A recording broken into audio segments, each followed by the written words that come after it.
Hi guys, welcome to 955. I'm Lucas. In today's video, I'm going to show you analysis on the South Africa versus England match in the Nations Championship. This is episode 1 of the analysis, so I'm doing a voiceover of this as well.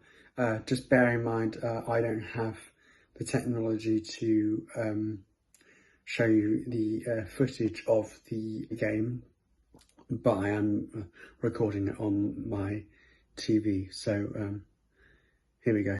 So the first analysis I'm going to show you is South Africa's ruck speed and phase play. Then they do a kick after 2 phases. So we kick the ball.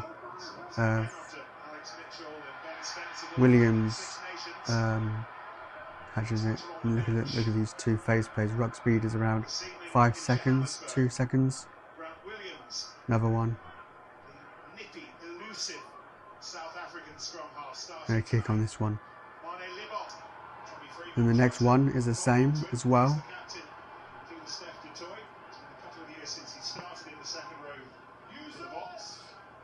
Look at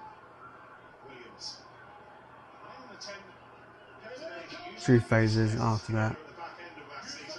Then box kick up in the air.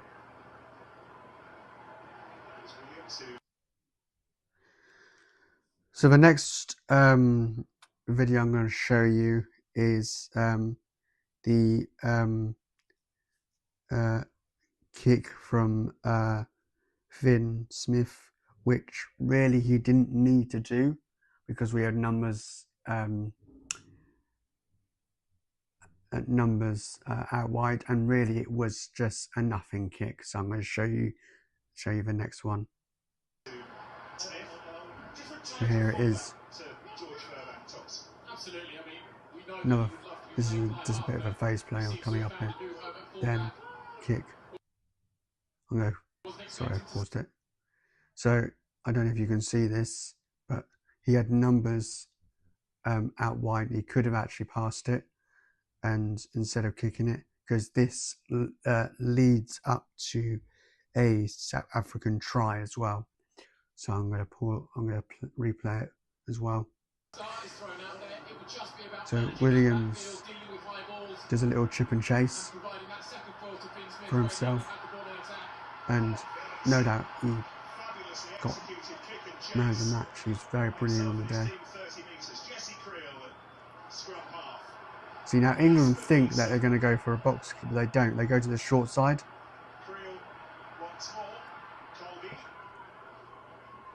And so, Jesse Kriel.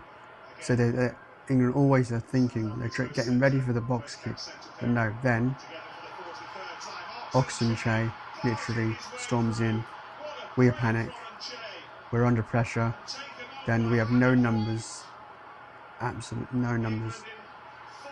Then Colby is in at the corner cable, can't even get him. And that's it. So this next video is Jack Van Portley's box kick. Now,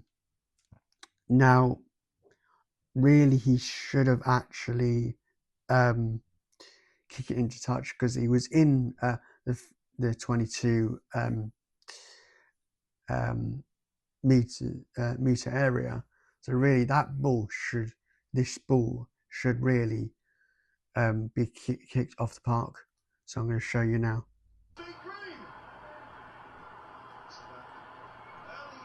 In the 22, instead he kicks to none other Williams. Yeah.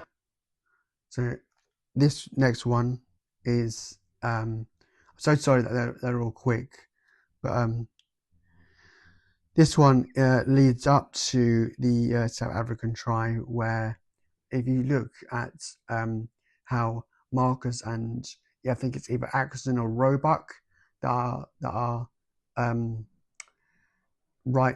just near of a touchline, ready to block that counter attack from South Africa.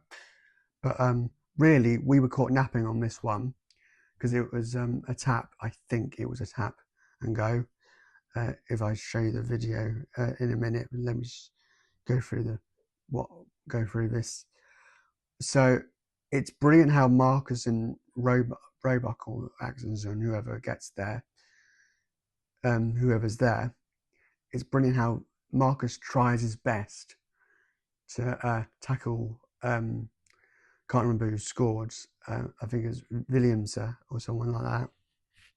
It's very good how he tries to get there, whereas the rest of them, there's the rest of them, they're just waiting for like a Mr. Whippy. They're just waiting for ice cream. If and you'll see what I mean if I play the video. So free kick, we were caught napping, tap and go by South Africans. Tried to go back. Look, even go. I can't go back on this, but if you see that there, just still pile of bodies in the ruck. You can see the penalty as well.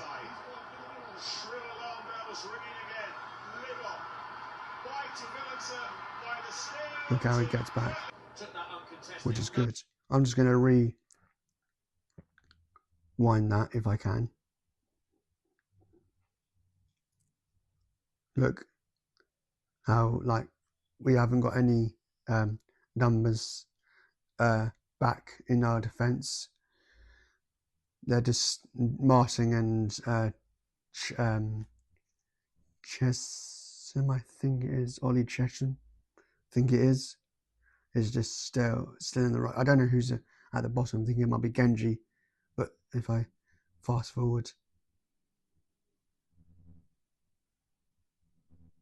if you see, look how many players there are there. Look, you got three close to the breakdown, and then you got Gap, 2 players, Gap, and Marcus is at the end, I believe, over there, over on the other side of the pitch. And really, England should have got a bit further and further moving across, but they didn't. I think what we did, we panicked a lot. And as I show you the video again, look, just still there, but don't have time to get back. The scores. So yeah. This next one is the 5th is, no, it's not. It's England phase play, how they kept the ball alive a lot, and then there's a break from JVP, which is absolutely brilliant. Sadly, it didn't lead up to a try, but yeah. Pressure from England, really, even after he lands on the ground, that's making it too easy for the boss. Goodbye, White. Smith, as England look to find some balance. Some time in South Africa's half would be a start. I think it was about 15 phase plays before we 15 or 13 phase plays before we made the break as well.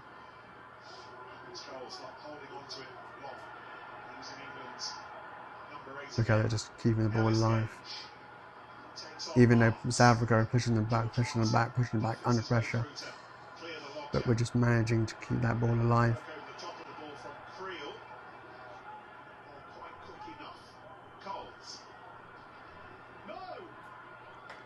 I think 2 phases after this, we made the break.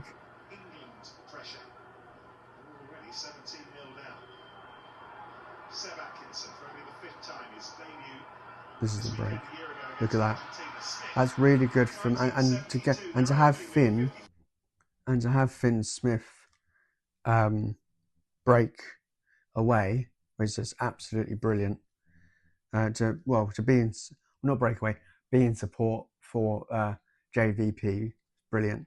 So the next clip is a gap in the line out, and I pointed an arrow as well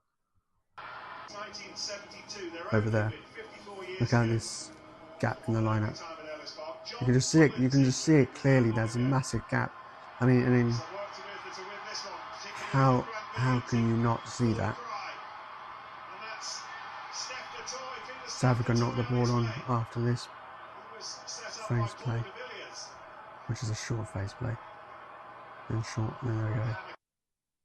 I think also coming up is the 50-22 by Williamson as well. Now, in this one, Finn Smith needs to do better.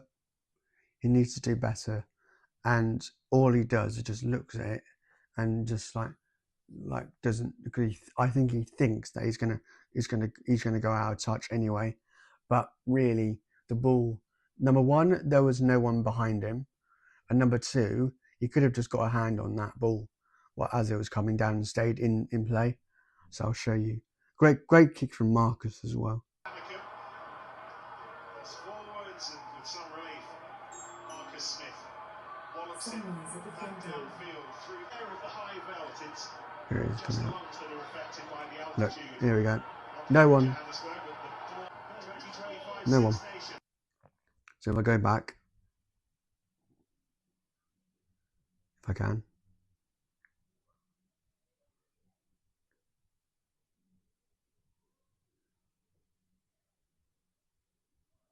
No one behind him.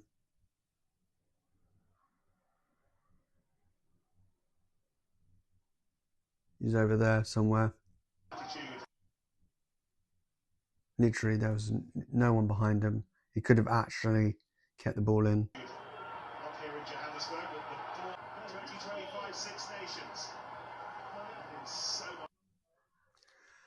This next one is now I've got a few good videos of Caden Murley catching the ball, chasing the ball. So this is Caden chasing the ball up in the air, which is absolutely great commitment from him.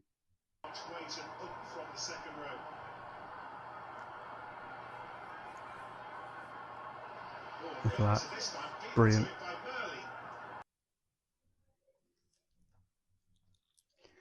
So, and next, the other one is, again, Caden's chase.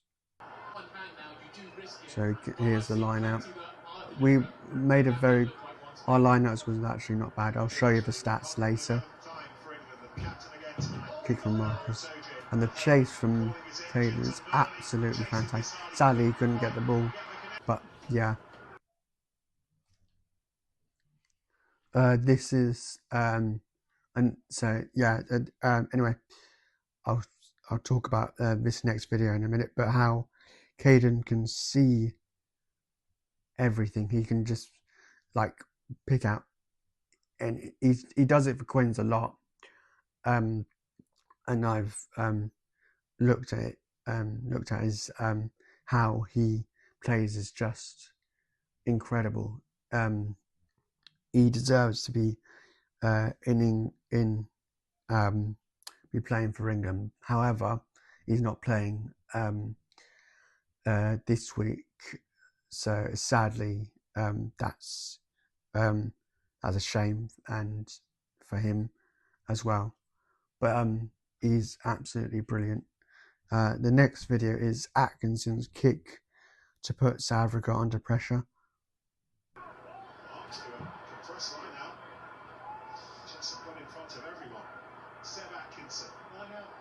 So that was very good. Very good pressure kick. Very good pressure. This one is Murley's. So Caden's break. So I think most of them came from line outs or scrums. So that's actually quite good that we got set piece. And I think when you're in a set piece, you've got the time to think and time to react as well. So I'll just show it to you. Great catch by Coles. Look how we just keep the ball alive, I actually thought Caden was in during that time. But yeah, that was brilliant from Caden. I thought he was in for a try then, but sadly not. The next one is the Finn Smith 50-22, and this is really good from Finn, how he sees the space. It's very good. I would prefer Marcus to be number 10, but of course, as fans, we can't always be praised about how good Marcus is. I know he's, of course, Steve Bulwick thinks that Finn Smith is better than Marcus, but in my area of expertise and professional opinion, I think Marcus is better than Finn. But anyway, this is a great kick from Finn Smith. So this comes from scrum as well. Like I said, set piece. I think this only comes into a phase play or two.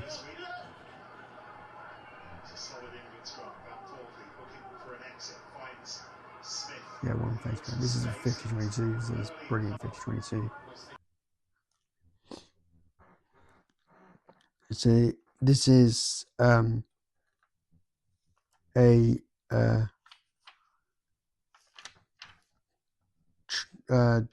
so this is the I think this is the try from George Martin, I believe.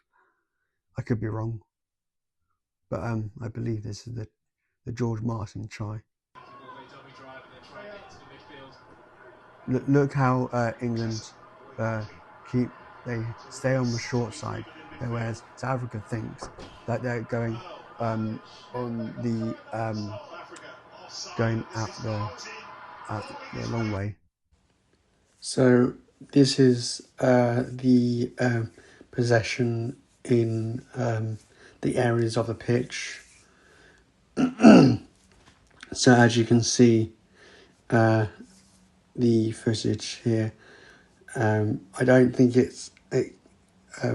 the next one will show you the comparisons of South Africa and England, of where the possession is. I think I am right. If not, then I do apologise. So 9%, 23%, 29%, and 39% in South Africa's half. I think it's South Africa's half. So I'll continue with the video.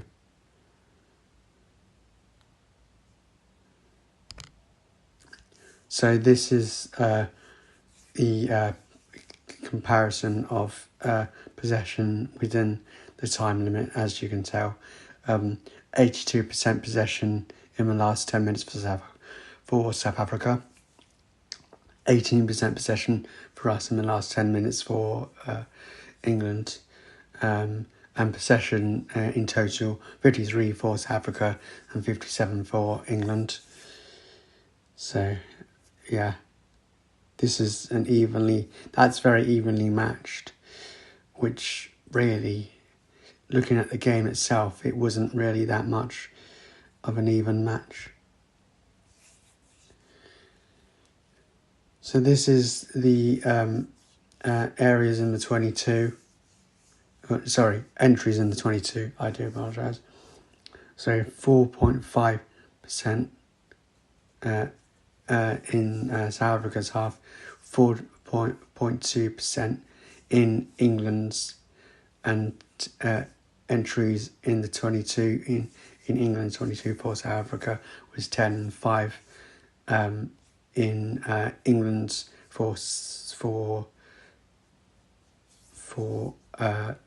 in South Africa's 22. So that's, considering we didn't convert any points on the board, or we did, but not as much as we should have done. But that's how it is, and these are very evenly matched, which, like I said in the other bit, these stats I'm not joking, are very evenly matched when the game itself was literally not evenly matched. South Africa just dominated us, as you saw in the analysis of the video that I showed you not long ago.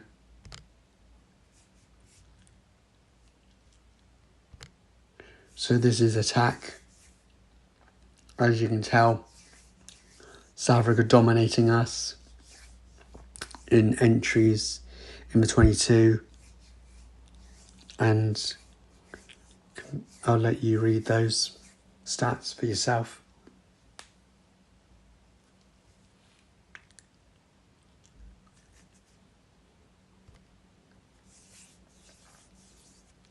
So carries, sorry. So 10 meters, 10 in the, as you saw in the last bit, it's 10 and 5 entries in the 22, and then 4 each converted. Line breaks, 10 for South Africa, 5 for England. 117 carries are even, 30 kicks and 25 kicks for England. 324 post-contact meters, 278 for England. Looking at that, it's madly evenly matched. I know I'm gonna say this throughout this part of the video, and I do apologise, but it's just mad to see these stats.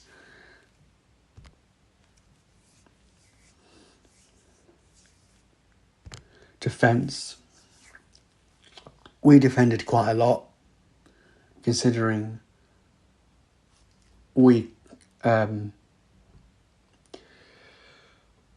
gave a load of tries away. But our defence on the day was not great. I just think we need to improve on that in the next game. So yeah, South Africa just dominated us.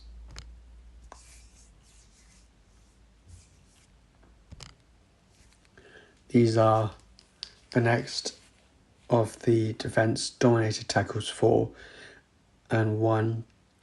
174 tackles made by South Africa, 162 for England, 29 tackles missed for South Africa, 30 tackles missed for us. Turnovers 1 for South Africa, 1 from us, which is just silly. Tackles turnover, 1 from us, none from South Africa. 5 tackles offloads or allowed, 8 from England, 5 from South Africa.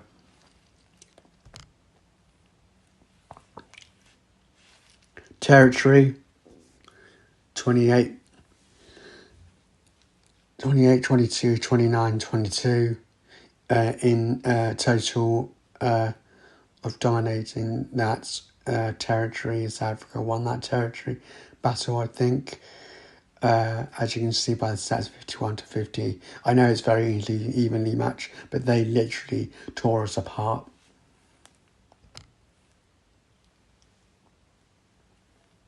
Ruck speed, which is my favourite.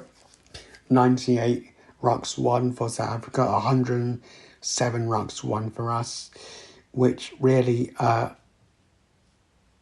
is quite mad. That really we should really be converting tries and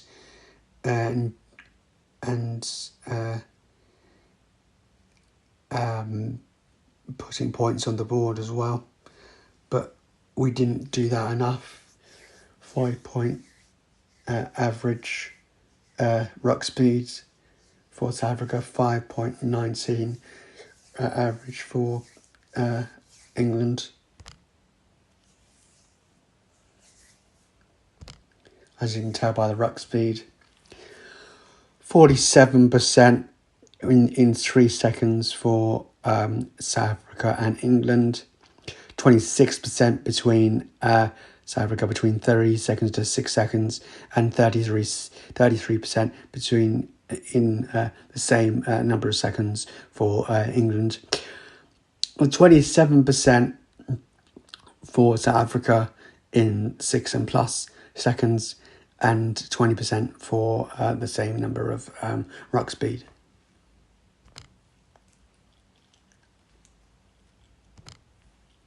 Set pieces. The scrums are very even, 3-4, which is mad. Scrums won, as you can tell by that dominated number of 100% to 75%, which really actually you can't blame that, really. Can't blame South Africa for not winning all of their scrums. Well, not all of them, but having a higher percentage than us. Line-outs, which is actually quite strange.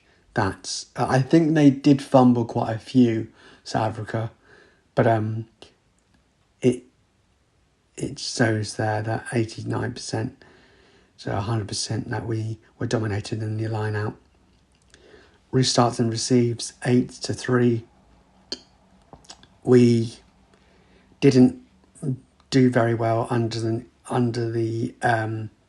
restarts and in the kickoffs. So yeah, and that shows in the percentage areas as well, 87% to 100%, which is very weird. How we got a lower restart and received number, but we still had a higher win percentage.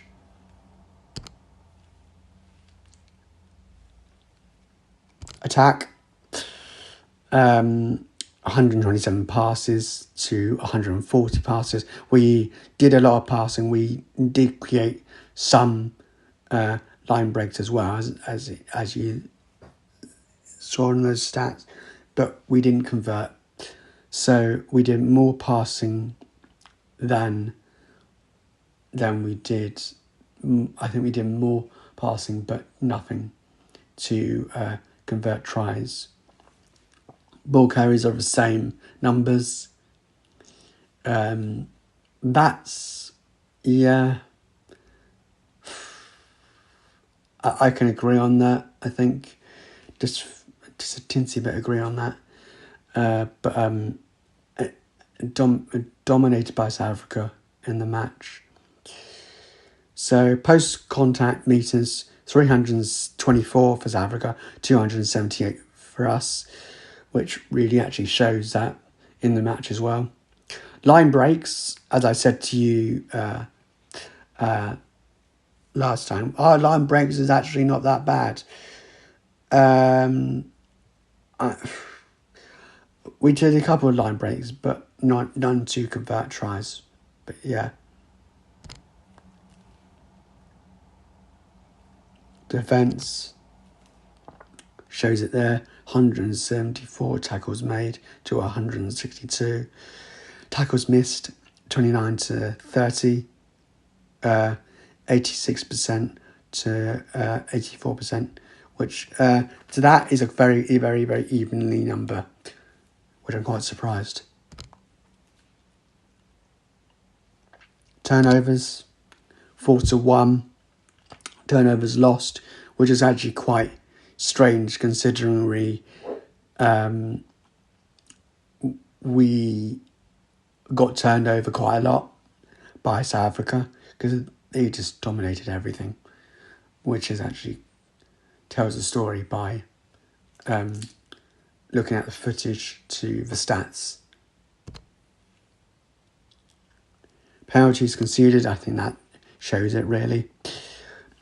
6-13, 2 yellow cards by England, 1 yellow card by South Africa.